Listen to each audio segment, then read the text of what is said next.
As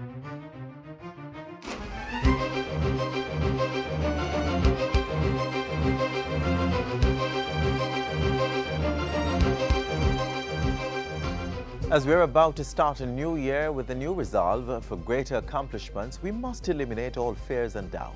Think big, believe in ourselves, and be persistent in our actions towards our dreams. Remember too, the journey to achieving our dreams may not be a sprint, but a marathon, and we must keep at it. Thanks for joining us for another edition of Jamaica Magazine. I'm your host, Adrian Atkinson. On the pages today, we'll be exciting your spirit for entrepreneurship, where you can start early and grow big. We'll also share some goals you might want to achieve, and there's much more to come, so stay with us.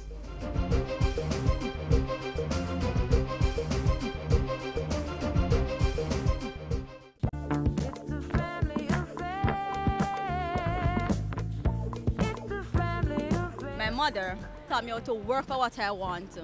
And if you don't work for it, then you don't deserve it. They always tell me, be yourself. Don't try to be like others. They help me through tough times, good time, bad time, they're always there for me. Once the family is good, teach the children the right things, then them can grow up on the right.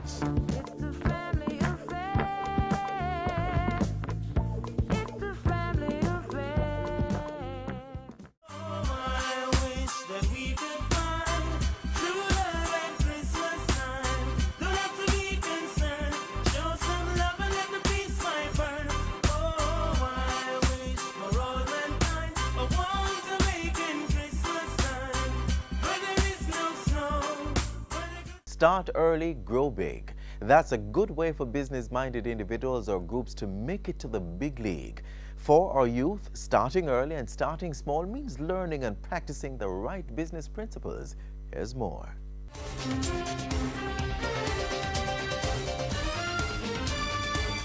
The foundations of corporate empires are usually rooted in the minds of young, bright men and women who've dared the risks of becoming entrepreneurs. First, identifying opportunities that can create wealth, products and services that are in demand, and meeting those needs with unique innovation. Planning and establishing a business is no easy task, and operating successfully for any extended period is an even tougher job. But Jamaica's youth entrepreneurship policy and strategy gives young people with good business ideas a chance to operate more thriving long-term businesses and create their own income. Youth entrepreneurship is encouraged by both public and private organizations. It is also being fostered within schools and communities to instill the business bug early. And with more young persons owning businesses, they'd be helping to drive economic development and job creation, all of which can make a difference in the lives of other people. And that explains why support has been growing in areas of financing for startup and business experience. Government over the years has established various agencies for helping the youth set up and run their businesses. The National Center for Youth Development, NCYD, for example, continues to empower youth in entrepreneurship.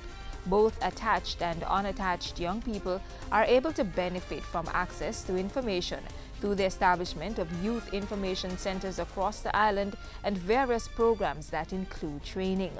Government has partnered with organizations such as Jamaica Youth Business Trust to provide venture capital funds for persons under the age of 30, collateral requirement being only a sound business plan and a willingness to accept a mentor from the private sector. There is also the Youth Entrepreneurship Program, YEP, giving school leavers at the secondary and tertiary levels with strong entrepreneurial spirits the benefit of training and access to financing. Youths also have access to various business support services provided by the Jamaica Business Development Corporation, the premier business support organization. From the conception of a business idea, young entrepreneurs can get help through the stages of developing the business, planning, financing, starting, marketing, and growing. Indeed, the window of opportunity is open for our youths to access business support at the highest professional levels.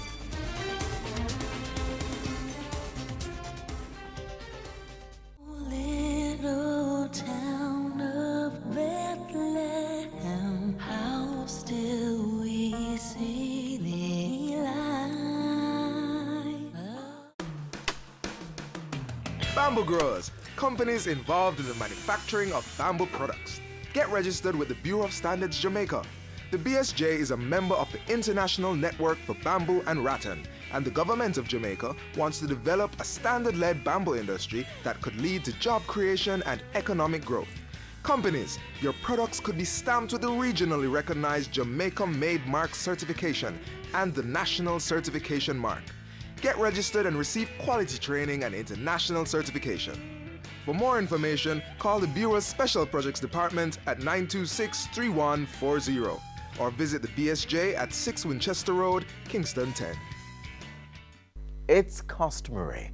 We flood our thoughts with them, we write them down so we may not forget the things we resolve to do to improve our lives each new year. An item on the list could be educational improvement.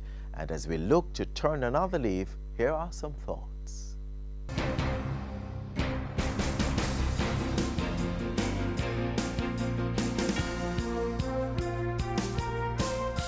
It's life in the fast lane. For ambitious people, determined to seize every opportunity to progress. Tactically assessing the past, while passionately commanding future goals. Their academic ambitions among them. I wanna rule my destiny. Yeah, I wanna rule my destiny. There are distractions and hindrances, circumstantial and financial, that can prevent persons from advancing their academic goals. But in the midst of it all, it's important to build a momentum to stay the course and achieve your full potential. There are so many tertiary institutions that offer a variety of programs, skill building, not just academics. There are ways in which I think our young people can better advance themselves, and it is imperative in a society that we live in now and in the global environment that students do try to access tertiary education. It's for their own good and it's for the good of the country as well. One effective tool used by a lot of people to uplift themselves is that of making resolutions, turning a new leaf, as some people say. A promise to ourselves to kick bad habits and focus on getting important things done. Yo, my youth, you know big man thing. I beat some books and all now. I have to continue my education. Where that man? You are true thing you're saying. Education is key, man. Life would be so much better. You know. Picture me 10 years from now, you know. An international banking title. Wow. Same.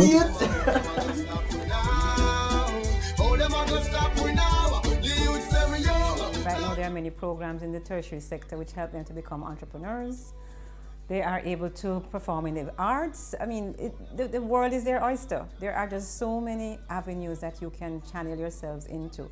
I suppose now persons have to be thinking a lot more on self-reliance. So it's not just about going to find a job, it's also how can I do something for myself to enhance my own development.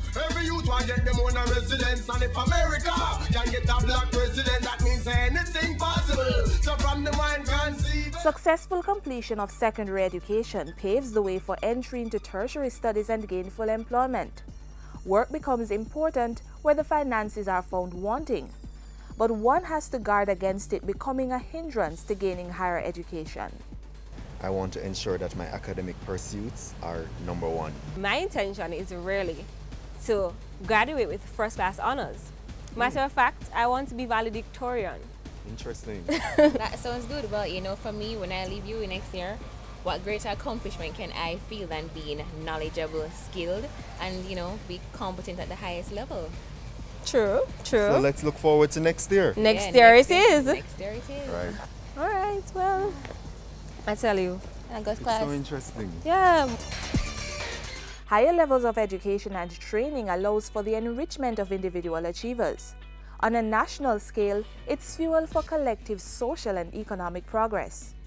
We may not be able to save up all the money we need to finance our academic fees, but that should not stop us from moving forward. Agencies like the Student Loan Bureau can help. It's the key government institution for financing tertiary education.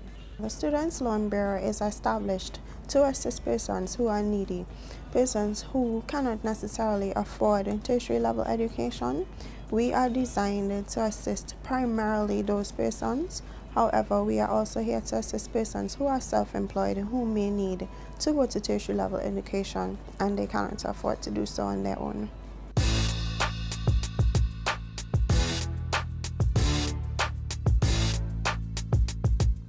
To advance, you can't afford to, as they say, drop the ball or lose faith in becoming the best. Learning is not limited to any age group or particular phase in life. Most universities support this idea by providing programs tailored to meet the needs of a diverse student base. And accredited tertiary level training institutions like mine are helping persons working in the public and private sector, offering courses at subsidized fees. We provide quality leadership and management training to ensure the efficiency, the full development of professionals within the public service. Every week there's a new course or program starting at Mind. For our associate degrees and postgraduate diplomas, however, typically our enrollment periods are January and September. So I've made my choice. Education is key. Now I need a loan. In order to access a student's loan, what you would have to do between the months of January to April of each year, you visit our website www.slbja.com and you complete the application form online and you submit it online. So is that all a person needs to get a loan? They would need to have a TRN, they must be 16 and over, they must be able to prove that they have applied to a tertiary level institution. If they are under the age of 18, their parents need to sign the declaration form for them. They also need to be able to provide us with all of the required documents listed on the website.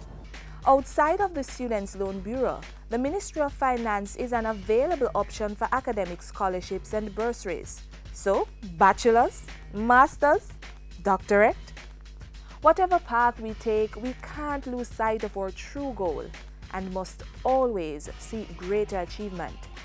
Beyond the need to constantly update ourselves with new knowledge and developments, each of us must be optimistic about our potential and resolve to advance our academic goal at any age.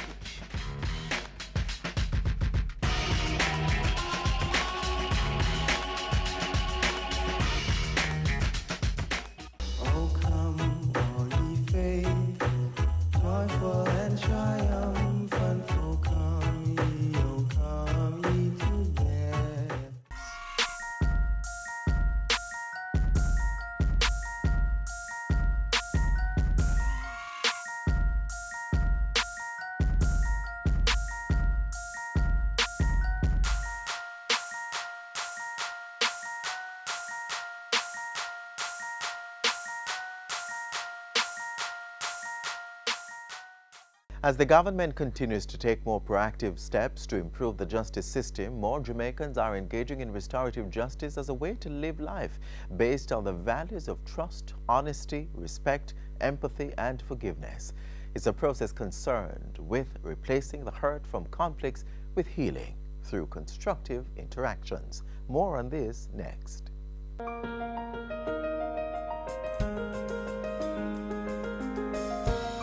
All of us, either as individuals or groups, have a role to play in ensuring peace and justice prevail in the society. In fact, answers to many of the injustices within society to a great extent lies within our actions towards one another.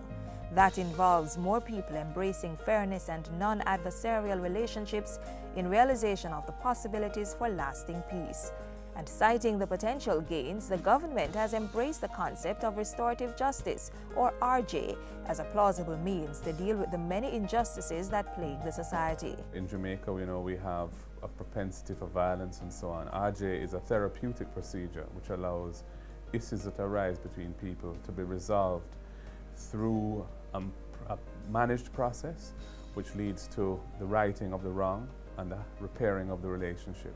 To begin with, the police have been sensitized, and the Ministry of Justice, through its Restorative Justice Unit, has trained volunteers to become restorative justice facilitators as it moved to put RJ into practice. A pilot implementation was started in 4 communities but has since expanded to several others across the island.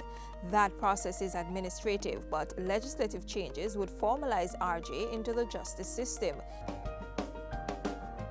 Restorative justice was essentially formally introduced to Jamaica, coming out of the West Kingston Commission of Inquiry of 2001-2002. With support from UNDP, that's the United Nations Development Program, we then embarked on the development of the policy. The restorative justice process is voluntary and starts with an offender accepting responsibility for his or her action, then taking steps to repair the harm, rebuild relationships, or compensate the victim. Attention is drawn to a case by a referral process. There are 5 referral points for the restorative justice program. The first referral point is directly from the communities.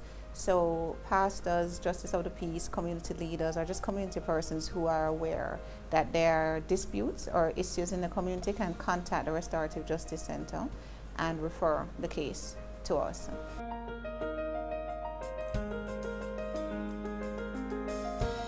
And these cases could be persons arguing over a tree overhanging their property, simple theft, larceny. Those cases can come to the Restorative Justice Program. The second referral point is where it's still a minor offense, but the police have been called. The police can make a recommendation to the clerk of court to refer the case directly to us. The third referral point would come from the resident magistrates at pre-trial. So rather than sending the case to trial, they feel the offender has taken responsibility. The fourth point of referral comes at the post-trial pre-sentencing stage, while the fifth referral point is at post-conviction or just before an offender is released from prison back into the community. When these cases are referred to us, an agreement, the idea is that an agreement will be made between the parties. If the agreement is completed, satisfactory, then the case will just be closed. If you didn't satisfy the agreement, it goes back to the court. Conflicts do arise from time to time as people suffer hurt and injustice, but resolving them, overcoming and moving on to a more progressive life demands that each person does what's morally right. In RJ, it's very much about restoring a relationship and making reparations for a harm that has taken place. That's the primary objective, and it's somewhat different because in mediation, that may or may not be the outcome, but in RJ, that is always the outcome. So that's a principal difference. There are some other differences as well. For example, in RJ, the person who speaks first is the person who has done wrong because they have to accept responsibility at the outset of the process, otherwise it can't work. In mediation, there's no such requirement. Restorative justice is a way to live life based on the values of trust, honesty, respect, empathy, and forgiveness. The way to progress involves abandoning the eye for an eye way of settling scores. It has a significant potential in communities to improve the quality of life within communities because what often happens is that a relatively minor dispute in Jamaica can escalate through a series of reprisals into war in a community and protracted violence, which can be very damaging and damage people's lives and cause loss of property, loss of life, and so on. So by finding a way to restore relationships that have broken down and encouraging that approach to dealing with disputes, I think peace and harmony will be furthered in communities, and that will benefit everybody. Using the restorative justice approach fosters healing and dialogue, victim satisfaction, and offender accountability. It's an approach to justice that focuses on the needs of victims and offenders as well as the community involved. It's based on a theory of justice that considers crime and wrongdoing to be an offense against an individual or community rather than the state. It seeks to create a mutually respectful atmosphere for arriving at a resolution between aggrieved parties, victims, offender, and community. RJ is in the preliminary stages of development in Jamaica. We have a program which is funded by our multilateral development partners, the IDB, through the Ministry of National Security and the CSJP program. And we have established a number of pilot communities where we're rolling out RJ. Persons affected by an injustice have an opportunity to discuss that and decide what should be done to repair the harm. You sit in a circle, and that's a circle of respect. Breathe, sorry. I give you a steady now. But guess what, man? Give me a written apology. Embracing the positives and avoiding the negatives helps clear the path to constructive dialogue and gives the offender a chance to understand the harm that was committed. It brings all parties face to face. This approach of inclusion as opposed to exclusion strives to transform the administration of justice and public policy norms. Jamaicans are all called upon to embrace the restorative justice approach and develop respectful relationships. The beauty of RJ is that it disposes of matters which would otherwise have to come into the criminal justice system, but can be dealt with satisfactorily outside of the system through RJ, and therefore relieve some of the burdens on our courts. Restorative justice, a pathway for transformation to a more secure, just, cohesive, and peaceful Jamaican society.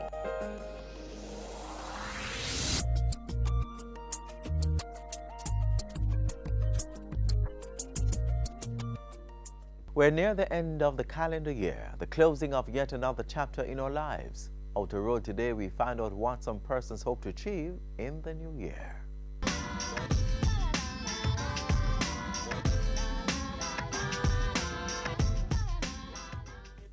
I just want people to live better. My wish for the new year is to wish Jamaica a wonderful new year. It would be good for the level of crime and violence to cut down. That's all Jamaican can live in peace and unity. A better life, prosperity, and stop the killing.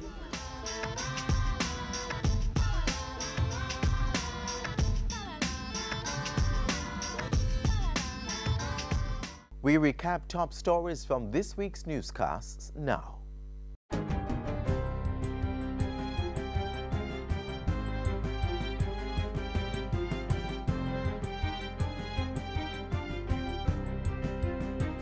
Hi there, I'm Simone Wolf with your JIS News of the Week.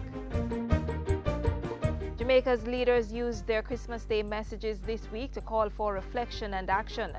The Governor-General, Prime Minister and Opposition Leader encouraged Jamaicans to help the less fortunate, to shine a light in the darkness of despair, to share with others who are in need, to comfort those who are sad or lonely, and to lend a helping hand wherever possible.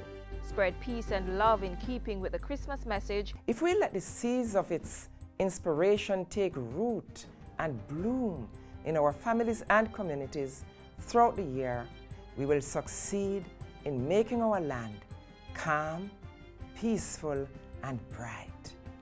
And protect the nation's children. Only then can we be assured that they will be placed in a position to contribute meaningfully to the future development of our country. Cabinet has approved increases for government pensioners, including spouses and the dependents of deceased officers, retroactive to July 2013. The increases range from $1,280 to $2,650. Widows and widowers will receive an increase of $1,620 per month and dependents $1,750 monthly. On Tuesday, Parliament approved amendments to the Civil Service Establishment General Order 2013, effecting changes to established posts, salaries, and abolished posts. The amendments are among the strategies to reduce the country's wage-to-GDP ratio to 9% by financial year 2016-2017, in keeping with our commitments under the agreement with the IMF. The changes include the creation of 130 new posts, new salary scales for some employment categories, and the abolition of 51 posts across several ministries and departments.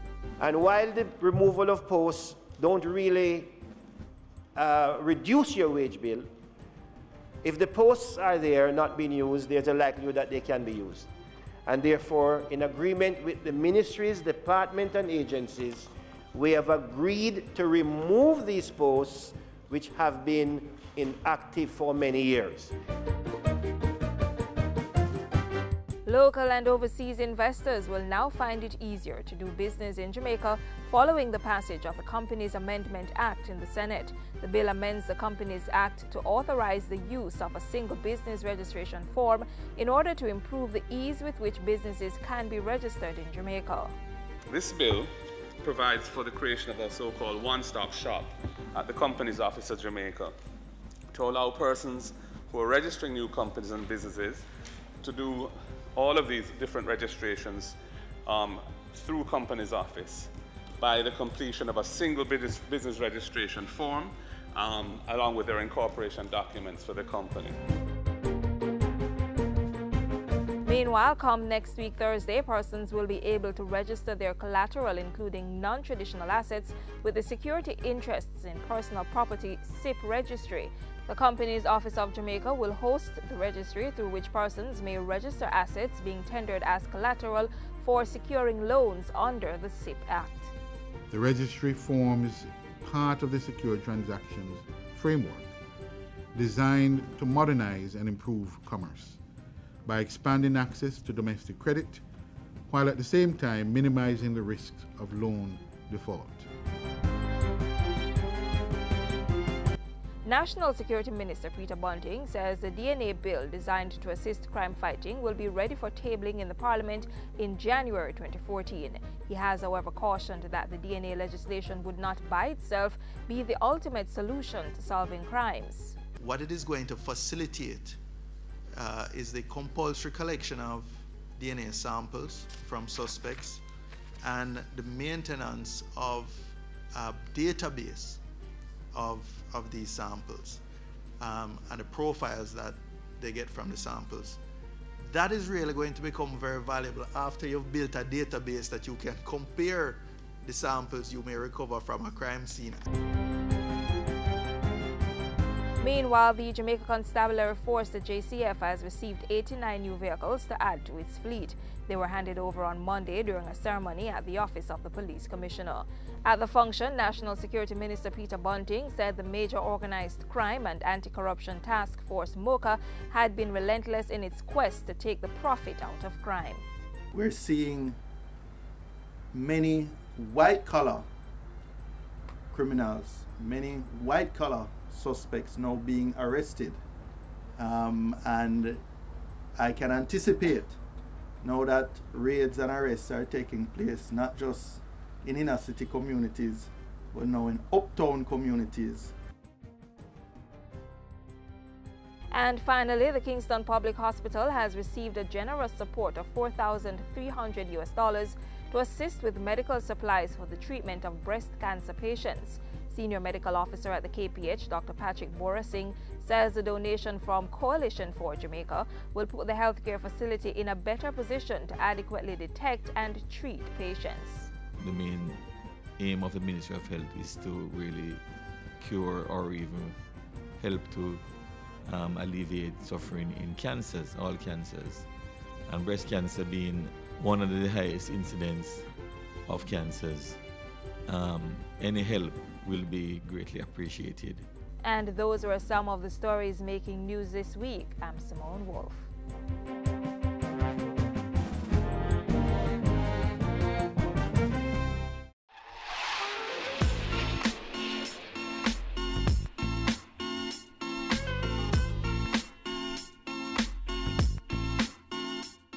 We have come to the close of today's edition of Jamaica Magazine. But as we go about our business, let's be courteous and disciplined, especially on our roads. Stay safe and don't forget we value your feedback. So drop us a line, send an email to jamaicamagazine@jis.gov.jm. You may also follow us on Twitter at JIS News. On behalf of the entire hardworking team here at the JIS, I'm Adrian Atkinson wishing you joy and peace. Join us again tomorrow. Until then, do take care.